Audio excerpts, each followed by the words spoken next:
2 afleveringen, 1 bestemming en heel veel whisky. Voor deze bijzondere serie reisden we af naar Noord Ierland voor 2 afleveringen vol whisky, verhalen, unieke plekken. We bezoeken het Harbourview Hotel in Canlough, het eerste whiskyhotel van Ierland. En met eigenaar Daryl McNally ontdekken we verborgen whiskyverhalen, boottochten en een geheime barrelroom. En waarom dit het spiritueel Home van Limavady is geworden. In de andere aflevering Daryl McNally, master distiller. Hij vertelt het verhaal achter Limavady en Irish whisky. Tradities, keuzes maken en bouwen aan moderne Ierse whisky. De Harbourview Hotel is het ideale uitgangspunt om vele distilleries in Noord Ierland te bezoeken. En natuurlijk de prachtige kust. Dus schenk een mooi glas in en luister met ons mee. Dit is Drop or Dram, de podcast voor whiskyliefhebbers. Van beginner tot kenner. Schenk je favoriete glas in en geniet met ons mee.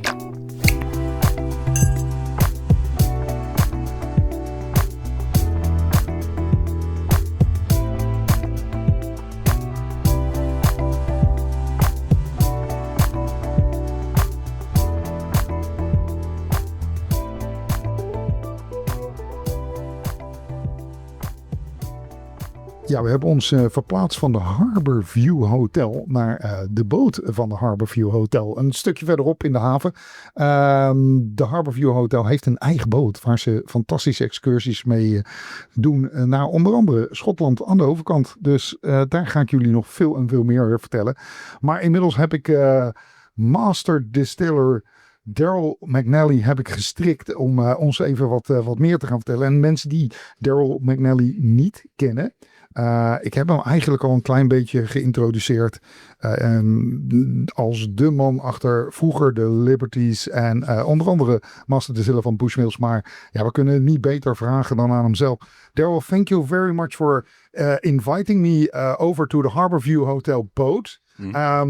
It's not often that I got the chance to interview a master distiller about whiskey on a boat. Yes, it's quite unique. Yes, it's quite unique. I would first my setting was like, okay, we'll be in a warehouse or in a distillery or in a nice hotel, whiskey bar at the Harbourview Hotel and at the whiskey bar.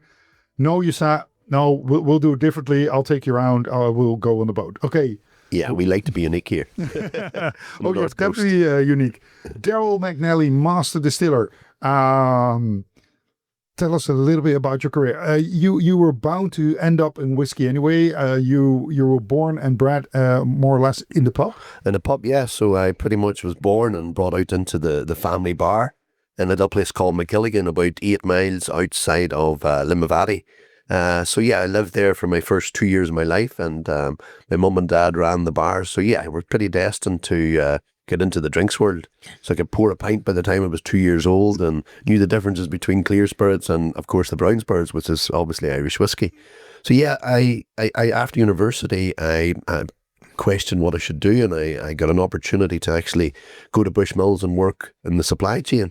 And once I went into the supply chain at Bushmills, I got bitten by the bug a little bit about how the process of making whiskey. And I worked for Irish distillers back then. Irish distillers essentially owned all Irish whiskies then before Diageo bought Bushmills in 2005. So I sort of seen working for Pernod Ricard and then working for Diageo at the Bushmills site. So I started in Bushmills back 1998. Oh my God, that's 28 years ago now then. It is 28 years ago and long standing, because Bushmills was one of the few distilleries that was more or less survived the downfall of the Irish whiskey. Yeah. And we're now on our way back up again. Of course, yeah, I think there's maybe 48 or 50 different distilleries now in the island of Ireland, but I believe way back in the early 1900s, there was about 102 distilleries, and then they're pretty much closed due to the First World War, Prohibition, and indeed then the export market, with the export market being damaged to Irish whiskey. So essentially most distilleries closed. But I started Bushmills in 1998 and worked my way up really to be master distiller. Although I went in under the supply chain, I did a degree in distilling when I was there. So I was in Bushmills 17 years, left in 2015.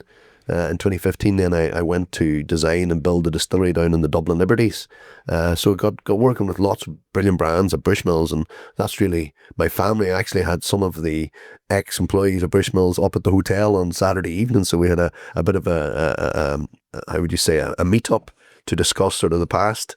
So they're almost like a family that you never had, so it's nice to meet up with them. And then 2015, I moved and designed and built the distillery at Dublin Liberties, where we launched. Yeah, just behind the Teeling distillery. Correct. Actually, there's only a wall between you. Two doors down, yeah. So the back of Teeling's essentially is the front of the Dublin distillery, and we launched the Dubliner brand, the Dublin Liberties brand, and indeed then the Dead Rabbit Irish whiskey as well. So that was fun. Which is very, very big in the Dead Rabbit in New York. Absolutely, it's probably the number one whiskey bar.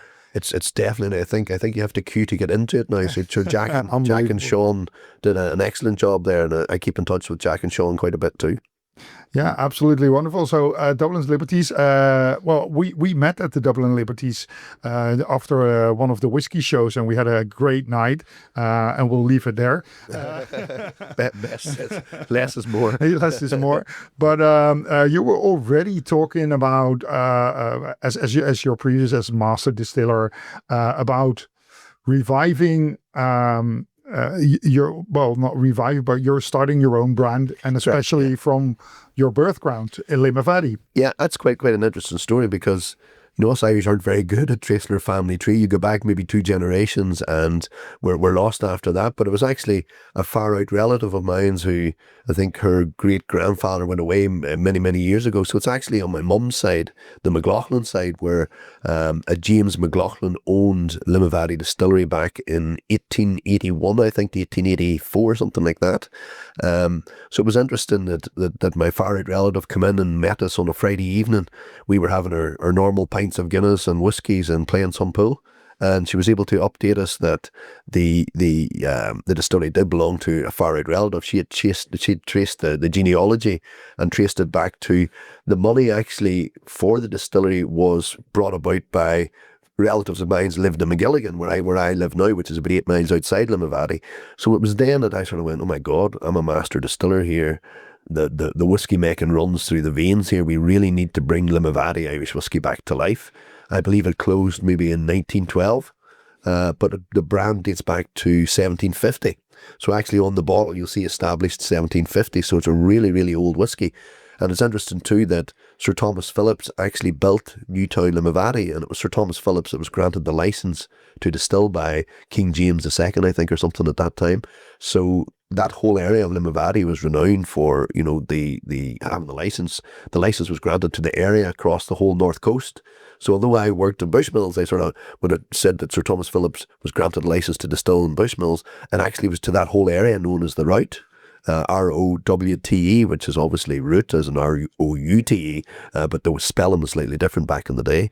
So yeah, I had to then get that Limavady brand and bring it back to life, and now we've been going now probably 4 or 5 years now, which is great. Yeah, and not by distillery itself, but as well as an Irish whiskey. Just sure. And then also do it a little bit differently. Irish whiskey, a lot of people go like, oh, they don't own a distillery. Is that a problem?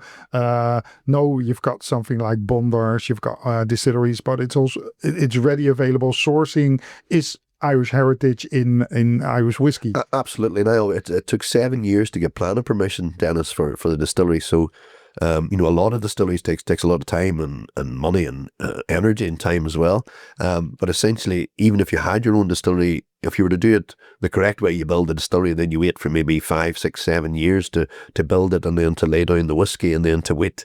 It's all about time there, for maybe if you want a 4 or 5 year old whiskey. So yes, we source whiskey. The beauty with Limavady is we source whiskey, but what I do is I do my own specific finish on it. So we do have a warehouse facility in Coleraine. So it's great. You can actually source really, really good liquid. Then put your own slant on it. With Limavady is always single malt, single barrel. And that's where it's really, really different. Single malt, and then also single barrel. Why did you choose for single malt, single barrel? I think when we launched in the US, it's quite, people like, specific barrels and cask strength. So I thought, let's do some exotic finishes. And I always loved PX. PX was always my favorite. PX and ice cream and PX whiskies, etc., etc. So my Limavady was done on paper that I wanted it to be done matured only in first fill bourbon casks, that lovely spice and vanilla and a little bit of chili in the tongue. And then I have lots of relationships to source great European oak casks. And I went to my friends in Spain and picked out a lovely PX cask to do the finish then. And then we bottle each cask individually then, so that there'll be slight differences between one batch or one cask type and the next. Because it's single barrel. Because it's single barrel, yeah. So that's the beauty. Rather than blending it out by mixing it together with all the different casks, which will get you maybe a little bit closer, I says, well, why don't we do something a little bit different? Let's just do it in casks every time. So there'll be slight nuances between one cask and the next. But to me, that's the special bit about it. And it's amazing because people go, oh my God, it tasted cask 37. It was slightly more PXy than cask 52. And, so it brings a bit of fun to the social media side of it. Yeah, so you can see that even with the same whiskey and the same kind of type of barrels, there's a huge variety possible in within the whiskey itself. Absolutely. Yeah, and talking about difference, looking at the bottle, that's a different story as well, because it's got an old neck to it. It's like, what is it? Tell me about it. It's a glass stopper, so no cork in there. Well, we've got an old bottle which I think dated back to like the late 1800s, where I believe bottles only came out maybe in the 1860s or something like that to actually contain a bottle where you could advertise, etc. And there would have been a little bit more embossing, etc. But the blob on the bottle, it's all the topography from back in the late 1800s. It's the bottle that they would have used. So I found an old one in some old shed. We were sourced that, and then I said we have to make this bottle. Although when you look at the blob, you go, oh my God, because if you imagine back in the day, they would have blew the glass individually. So that's where the blob came from. That might not have been the best production for the current style of making bottles, but I had to keep it because we had the history and the heritage of the really old bottle. The topography and the writing from back in the day was there too. And then the vinyl fitment in the top, that was essentially the new bit, which just clicks in, which is quite different. Yeah. We did look at corks, and we were going to do corks with a coin on it, but with the blob, you had to make sure that the cork would fit. And if you're maybe traveling in a container for 3 or 4 weeks, in the heat of the container, we didn't want the cork to pop. So we put in that little, how would you say, innovative vinyl fitment then to take the old and the new. And even the bottle, if you look at the bottle and the glass, it's a rough kind of style. It's a really, it's the bubbles in there. It's not a really... Frit. Mm-hmm. Yeah, glass frit. So that was quite funny because a friend of mine phones me, oh God, I seen your bottles, Daryl. They're not very good quality. And I go, what do you mean? He goes, there's little bubbles through the glass. Is the glass substandard? I go, no, we paid extra for that. So it's an expensive bottle, but I think it, with the history of Limavady and the keeping of it, we wanted to create that sort of old look to it. And I think we've done a good job with that. En ik denk dat dat ook is als je de fles ziet, dat je denkt van wat zit daar voor rare dop op? Zit sowieso een glazen stopper op, omdat de kurk niet past. Maar die blob, dat gaf wel even wat.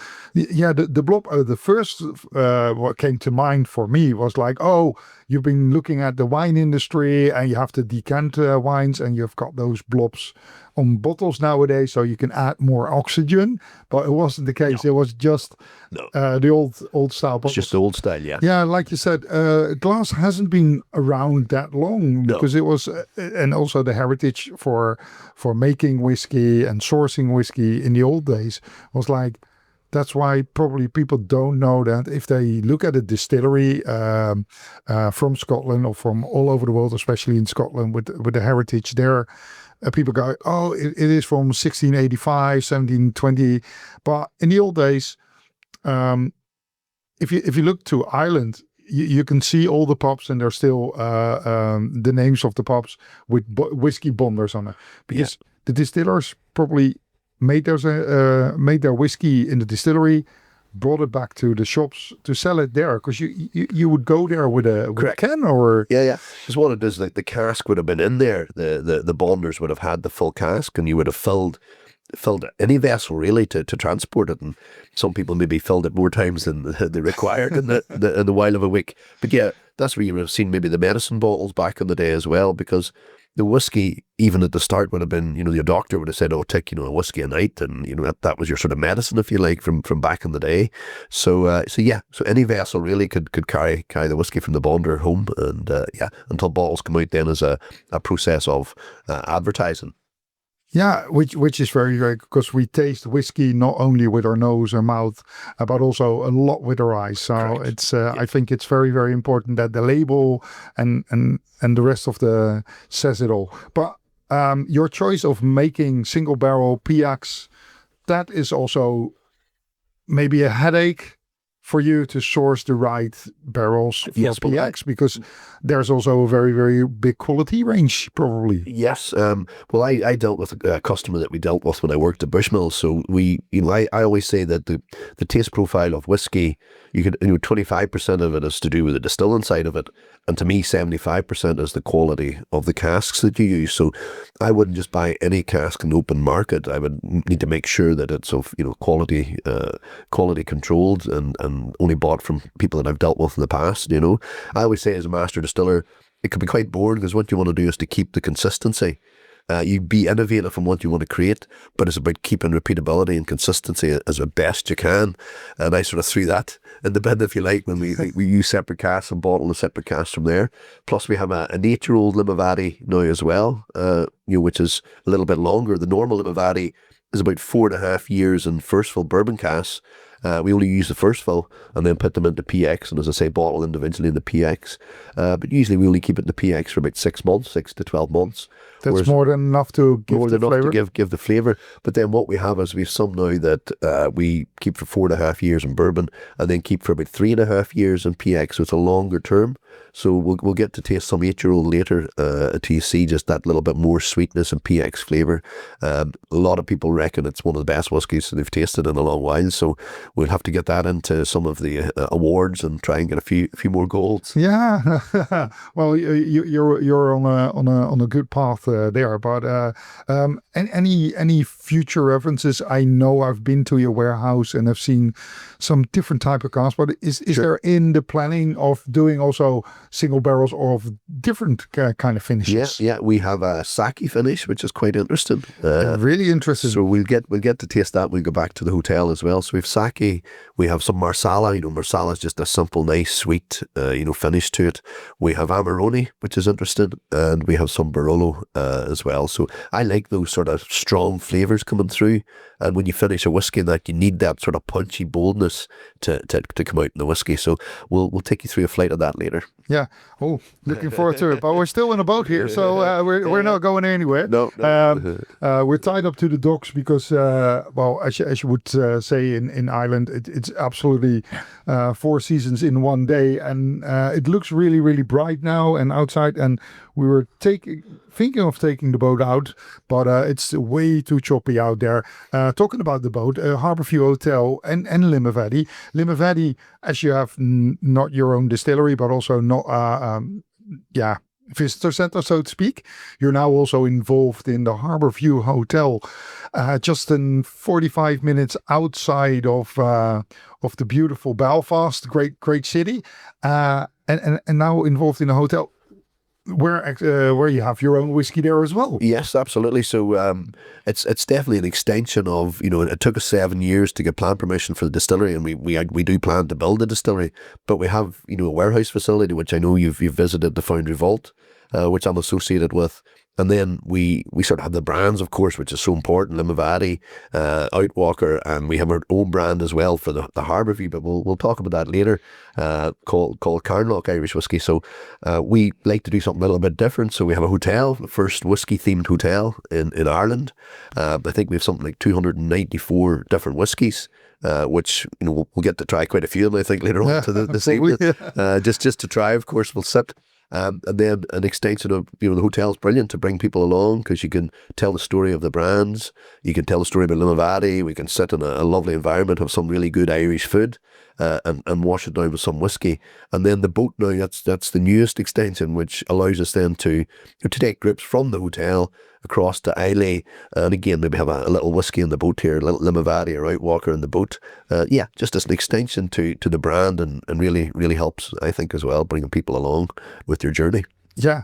En als je nog nooit gedacht hebt, we gaan er nog even in een andere podcast over praten. Met onder andere de eigenaar van de Harbourview Hotel. Of tenminste mede-eigenaar, want Daryl is dat ook.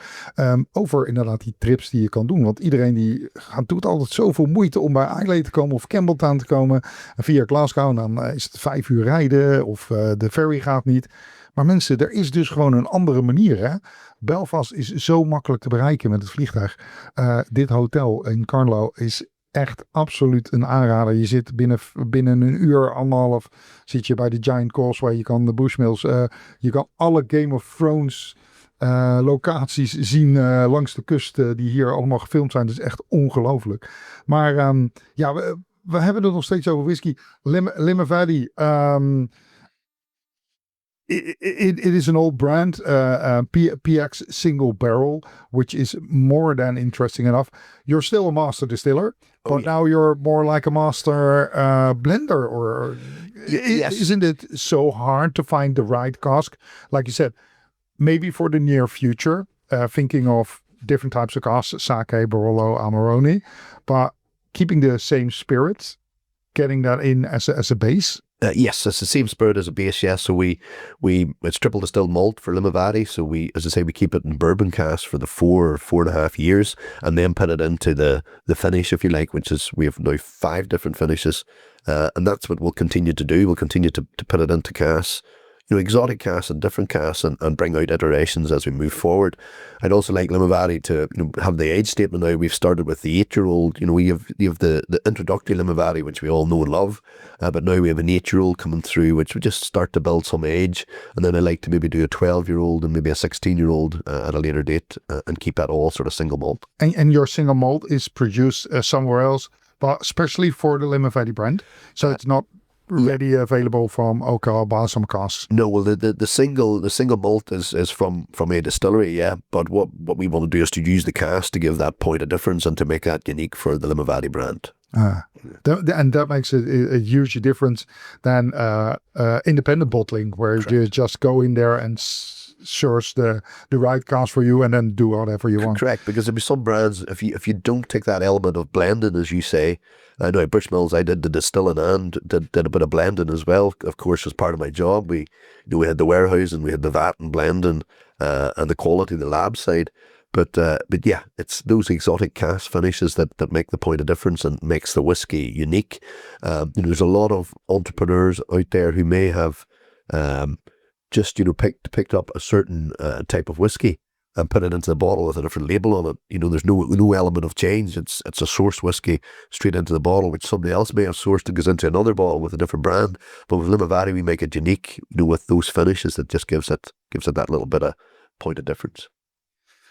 Well, thank you, Daryl, for that insight, and I'm very, very much looking forward to tasting some of the newer casks. Maybe not yet ready, available all over Europe, but keep your eye open. Also, Limavady, you have to look for it. But like all the good things in life, it's if it's too easy, it's no fun. No, I think so. But thank you so far, and we'll get into the tasting at the hotel later on. So absolutely, yeah, brilliant. Thank you so much. Yeah, thank you, Dennis. Dit is Drop or Dram.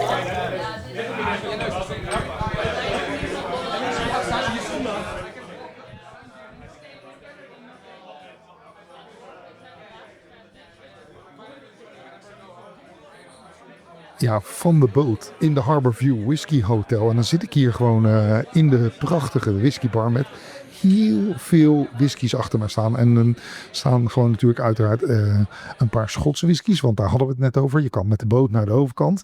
Maar er staan nog heel veel meer Ierse whiskies. En we hebben hier echt een collectie die is echt ongelooflijk van Bushmills.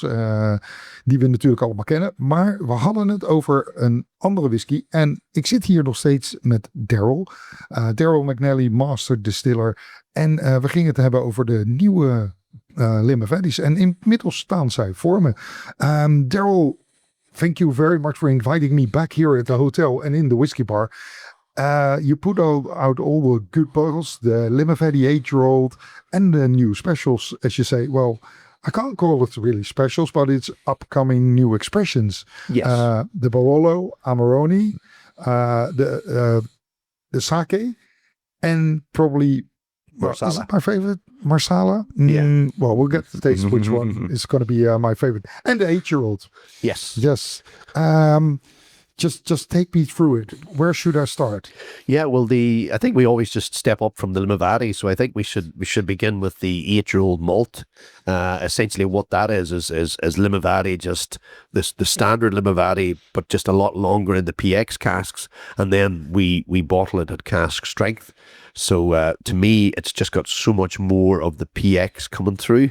You still have the spice, you still have the vanilla, you have almost like the chili on your tongue, but then you have much more of that PX maltiness coming through. Yeah, if I smell it, it's bursting out of your glass. Yeah. We're using the Irish whiskey glass, the 2 glass, because it's a well renowned glass which keeps the aroma in. Cask strength. Should I put some water in it, or would I drink it neat? I think you should try it neat first, and then if you want to add a little bit of water, obviously when we do the cask strength, you're getting the best of all worlds here, because you're getting the taste of the cask strength, but then you add a little bit of water just to bring it down to that most ideal strength for you, and you'll find just that magic spot. Yeah, it's dangerously easy to drink on cask strength. Yeah. It's probably PX in that case. It is real the Limavady, but it's a lot stronger, and it's bolder and newer in that case. Yes, it was stock that we just decided to leave a little bit longer in the PX, because we really do want to bring out, like an age statement as well for all the Limavady, sort of single malt, single barrel. Ooh. So this is really our first step into adding another SKU to the Limavady range. And as you said, we have 4 more lovely samples here to try. And what we do at the hotel is we do a flight with these whiskies, so it gets you to actually get to taste what may be coming out. So something a little bit special just for people coming along here. We have the design in all of the bottles to do yet, and we have an idea of what colour scheme we want to do. So you have the Limavady, that lovely Limavady colour, the 8-year-olds, that Limavady colour with that little bit of gold in the label, as you can see. And then what we do is we've got a part design for the sake, the Marsala, the Barolo, and the Amarone. So yeah, we'll have a nice lineup. Yeah, but let's talking labels. First, we're talking spirits now. Correct. Yes. No more labels.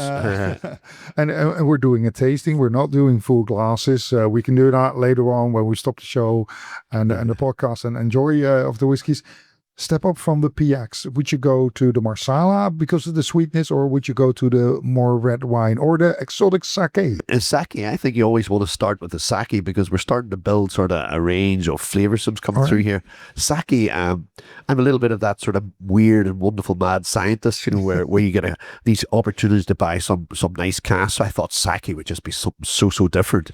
And on the sake, what I get from a taste profile is like coconuts coming through, so it's sort of a lighter flavour, still that Limavady signature back taste to it, like the maltiness, the spiciness, and then the sake to me just pulls out those lovely coconut type flavors for me. It's strange, kind of like a lot of people would say, okay, sake is umami, but what is umami? I don't get umami or that kind of stuff. It is a little bit of a dry kind of notes and almonds. Yes. Kind of style. Yeah, I get like almost like pears and apples, but that very fresh. Yeah, very fresh. And that's now, as we move into the other whiskies, we'll get something more bolder and more like maybe with Limavady is, where it sort of goes, woo, you get the maltiness and then the PX sweetness. But with sake, it's just like a subtle, dry, sweet coconutty type flavor coming through, which I think is lovely. Ja, en we gaan er gewoon natuurlijk even door met proeven. En dat doen we natuurlijk, lijkt het wel in een heel rap tempo. Maar we hebben al een tijdje de glazen voor ons staan. En nemen kleine slokjes inmiddels. Om jullie zo goed mogelijk te bedienen. Om al die prachtige nieuwe Limavadys een klein beetje mee te nemen. En ook al zijn ze misschien nog niet in Nederland verkrijgbaar. In Ierland zijn ze bijna verkrijgbaar. En in ieder geval te drinken in de Harbourview Hotel die je moet bezoeken. Yes, I was telling my listeners that it's not actually, we're not tasting within 10 minutes, 5 whiskeys. We've been doing that for a long time. And we're professionals anyway, so small sips. Sake, really, really interesting. But it's so different than you would expect from your bottling line from the PX to the sake, world apart. But same spirit as base. Same spirit as base, yeah. But you just, you don't have the richness of the PX, but you have that more subtle coconut flavors coming through in the sake. And to be honest, I just thought, God, it hasn't been done a lot, so I wanted to bring something out that's just a little bit different, to celebrate something just different. Yeah. Bit of fun. Yeah, and that's what whiskey should be. It should be a lot of fun. Correct. Yeah. You don't need to drink whiskey. You want to drink. Want to drink whiskey, and I think with the variety here of what we have in front of us with the sake and the Amarone and the Marsala, it just gives. I always say Limavady needed to be launched for a few years before you start bringing in, too many other iterations. But I think the time's right now to bring this out onto the market. And everything will be single barrel. So new sake, correct, or the new Amarone will be a different type of cask. And we only have a set amount of it as well. We only have like 4 casks of each of it. So this will be a constant. New single malt, single barrels coming out. So it won't be a core range? It won't be a core range, no. The PX will be the core range. Correct. And this kind of types will completely different. So along your journey in the world of whiskey, you'll probably come across a new type of exotic cask, and then that might work for me. Correct. Yeah. But for now, we have some lovely things. So Barolo and Amarone, 2 Italian wines. Correct, yeah. Taking in the Marsala as a fortified wine. And yes, Marsala is always like a safe bet, if you like, because I'm just I love PX, I love the Marsala, I love the sweetness of that, and that just gives the lighter Irish whiskies just that oomph, that boldness that we need. And then with the red, not as sweet as as port wines or PX. No, but it's slightly more subtle. Correct. Yeah, maybe a little bit of a maple kind of syrupy like. That's exactly it. Yeah, it's that lovely sweetness that I get coming through.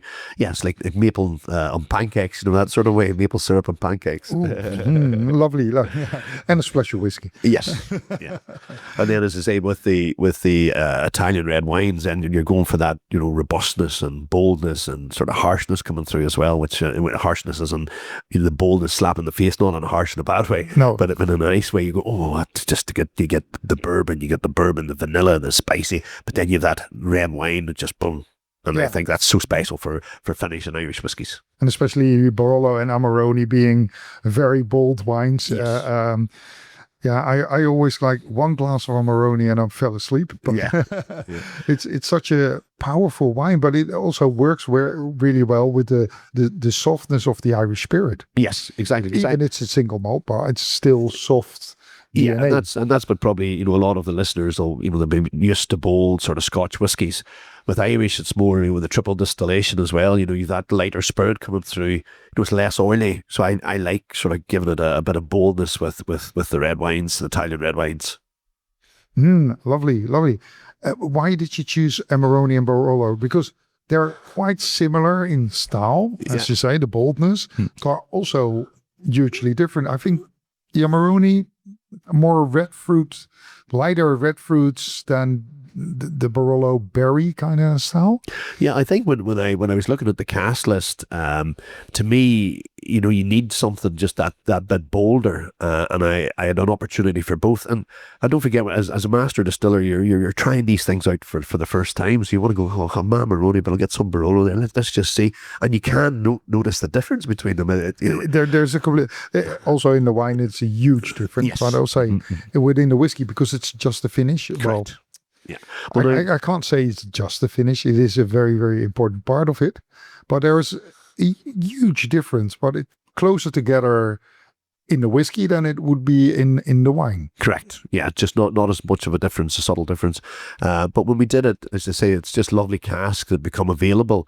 I think I touched on it earlier that it's all about quality control, quality assurance almost on casks. So it's important to me that you get a good supplier of casks, and then based on what they have available, see what's available, bring it in. Now these are all 8-year-old now too, so they're a little bit older, so they're sort of 4.5 years in the bourbon, and then finished in the 4 different cask finish, but a longer finish. So but I think they're almost perfect now to bring out. Yeah, never had the thought of doing just a red wine cask finish and then say, oh, if I got Barolo or Amarone and one or the other doesn't work, I have a red wine finish. Correct. But in this case, you have the opportunity to buy two beautiful examples of excellent red wines. Yeah. Top of the lines. Yeah, and I must get you a copy of our flight that we do in the hotel here, which is those 4 whiskies. I think it's the Daryl McNally flight, it's The called. Daryl McNally flight. Of new iterations that are coming out.